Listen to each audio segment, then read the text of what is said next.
அமைச்சர், மின்சாரத்துறை அமைச்சர் வந்து மக்களுக்கு சொந்த 200 இந்த மாசம் ஒவ்வொரு பகுதியிலும் 500 ரூபா வரக்கூடியது, 4000 ரூபாய், 2000 ரூபாய், மாதிரி பல உணர்வுகள். அவர் சொல்றது நம்பிட்டீங்களா? நம்பாதீங்க.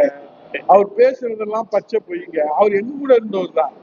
அவர் நம்மால் தான். அவரு நாங்க தானே அவர் அனுப்பிச்சிருக்கோம்.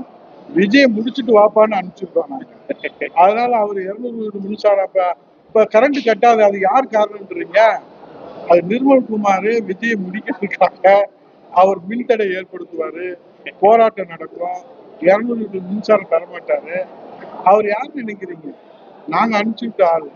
அது சொல்லுவாங்கல்ல, ஸ்பைன்னு சொல்லுவாங்கல்ல, அதான் அதிமுகவுடைய ஸ்பை தான் நிர்மல்குமார்.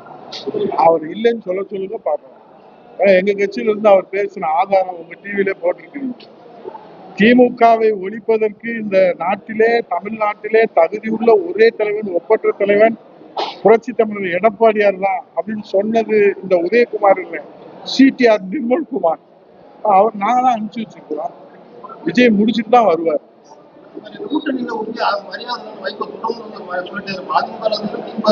அதைத்தாங்க சொல்றேன். அவருக்கு ராஜ்யசபா கொடுத்துட்டீங்கன்னா அவர் பாட்டுல போயிடுவாருங்க. இப்ப புத்தகம் வெளியிடணும்னு சொல்றாரு, அடுத்து டிக்ஷனரி வெளியிடுறதுன்னு சொல்லுவாரு, அடுத்து டிஸ்க் வெளியிடணும்னு சொல்லுவாரு. அவருக்கு ஏதாவது ஒரு பதவி கொடுக்க சொல்லுங்க. நீங்க சொல்லுங்க, நாங்க என்ன பண்ண முடியும்? அவர் நம்பிக்கை, விஜய் நம்பிக்கை பிறகுக்கா நெஞ்ச கிழிச்சா காட்ட முடியும்? இதுக்கு மேல ஒருத்தர் எப்படிங்க கூற முடியும்? இந்திய ஜனாதிபதி அளவுக்கு கூறியாச்சு.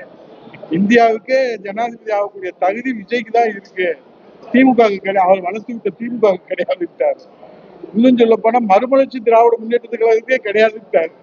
அப்படி ஒரு கட்சி இருக்கிறதே அண்ணன் வைகோ மறந்துட்டாங்க. இப்ப அவரை தாவேகா கட்சியுடைய கொள்கை பரப்பு செயலாளரை நியமிக்க போறதா செய்தி வருது. பொறுத்திருந்து பார்ப்போம்.